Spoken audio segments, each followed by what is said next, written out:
Hi everyone and welcome back to another painting tutorial. So today I'm going to be taking you through how I paint the TZEENTCH shields that you might have seen on my Chaos Warriors. So the colours in front of you that you will need are Mephiston Red, Evil Sun Scarlet, Caryburg Crimson, Troll Slayer Orange and Fire Dragon Bright. All of which are Citadel paints from the Warhammer range of paints there. So today, as you can see, it's just over a Chaos Black undercoat, so I'm just going to be starting with Mephiston Red, and we want to be doing 2 thin layers of this, so just start applying that all over. And at this point, don't really be too concerned about hitting the areas of which will be painted metal later on. Just so long as you're not covering it, the entirety of it with all of the paints there.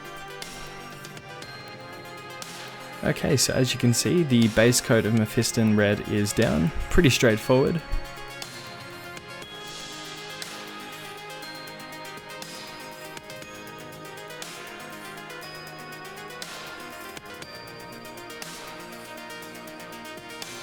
And now just moving on to Caryburg Crimson, so just going to shade all over with this. Initially when applying this, I did start using it quite sparingly, but as you see, as you will see, as this progresses, I do start to just apply it all over there, as I will be going back to Mephiston Red.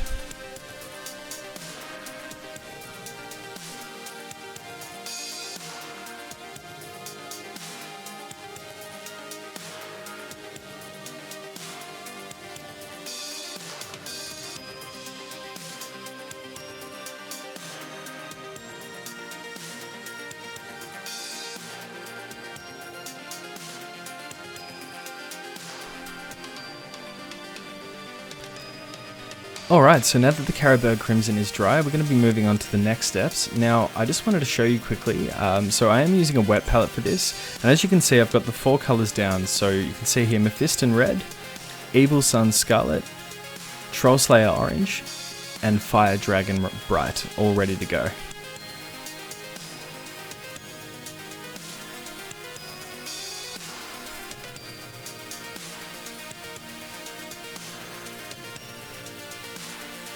And to begin with, just going to be using some Mephiston Red.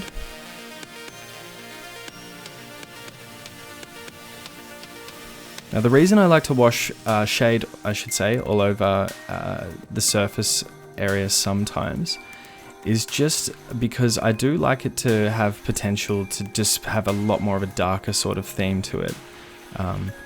Of course, it is a little bit more time consuming having to go back to the base color as opposed to just washing in the recesses, but it's just a personal preference of mine.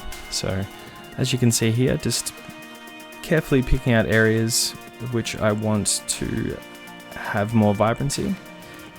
Since it is Chaos, of course, they do tend to generally, even for the more vibrant sort of theme of TZEENTCH, they can still have that sort of darker tone to it as well.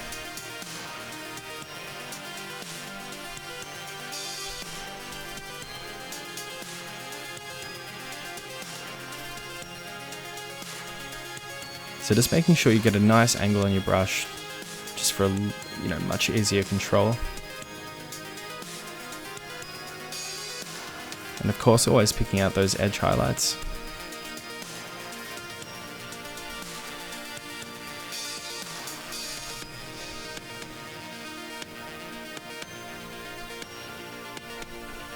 And as you can see, just the better that you position your brush, the less chance there is for error.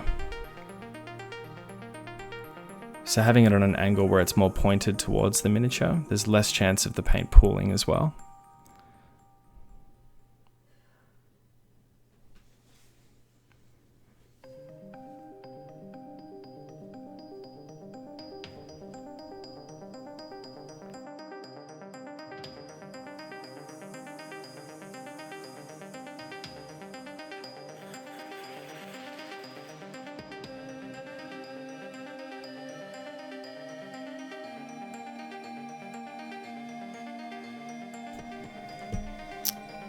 And at this point with the Mephiston Red, I've actually been jumping between mixing Evil Sun Scarlet with Mephiston Red, I've become a huge fan of wet blending.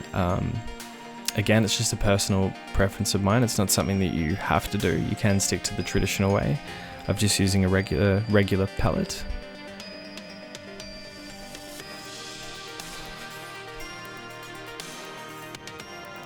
Alright, so as you can see there, the Mephiston Red and Evil Sun Scarlet stage is complete. So now I'm going to be moving on to Troll Slayer Orange.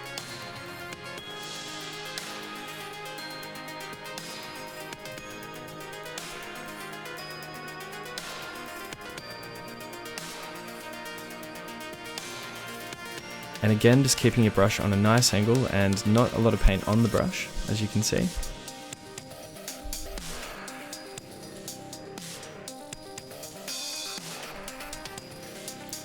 And just going to slowly start picking out some key points to begin the highlighting process.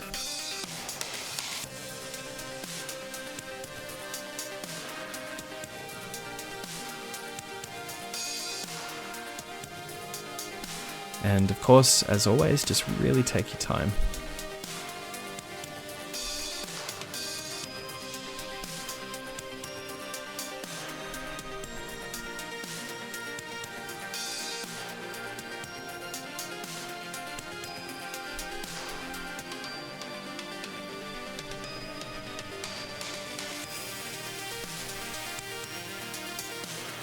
And I have to say, this lineup of colours from Citadel are some of my favourite to use.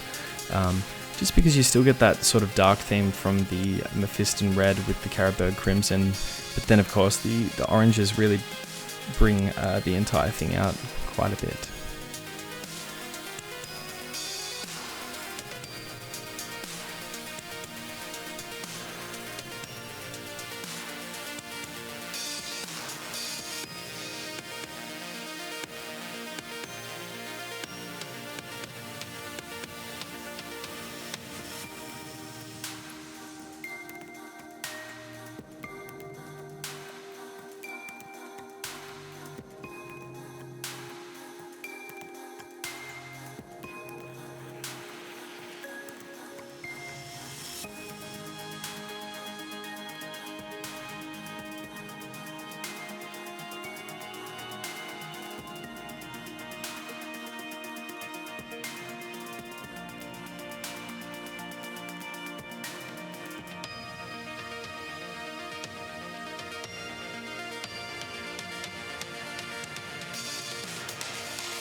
And as you can see, the Troll Slayer orange is really starting to bring out the shield. So I'm just going to jump to the final highlight now, and that is going to be Fire Dragon Bright.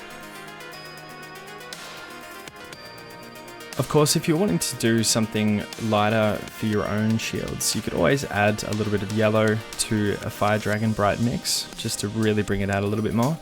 But for what I was going for, I decided just to keep it with Fire Dragon Bright.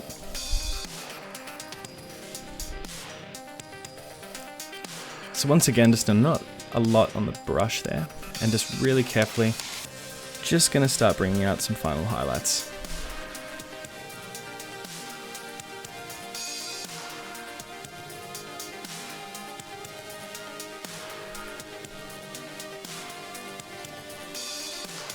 And never be afraid to reposition your model in a way that makes it a lot easier for you to do the application. For me, being left-handed, working the other side, having not turned the miniature upside down, just would have made it a little bit more difficult. One thing to keep in mind though as well, when handling a model like this, just be cautious regarding touching areas that you've already painted, as you can actually chip away some of the paintwork. So just keep that in mind. In this case, obviously, where you can see my index finger there, it's holding the base, but at the top, I haven't actually applied any paint to the helmet yet. So there was no cause for concern there.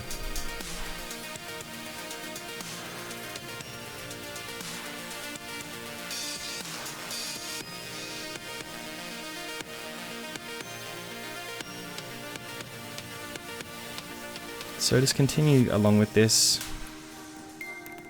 Just picking out highlights specifically above the, over the Troll Slayer orange highlights.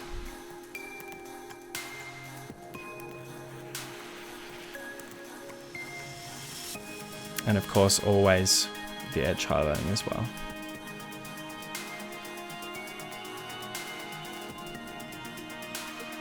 Which is without a doubt one of the easiest ways to highlight the edge highlighting. It's just about getting a nice angle on your brush, as you can see. Always ensuring as well that you don't have a lot of paint on the brush, because it can pull over.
And just before I finish up today's video, I just wanted to mention with the wet palette, the best thing is if you aren't satisfied with how the final product looks, you can always just bounce back between the colors that you have on your wet palette and go back. For example, I have gone back and decided to add a little bit more Troll Slayer orange, and then have also gone back, of course, to the Fire Dragon Bright just to finish it. But as you can see, the product is finished here and I'm pretty happy with that. So thanks so much for watching today's video, guys, and I will see you in the next one. Thank you.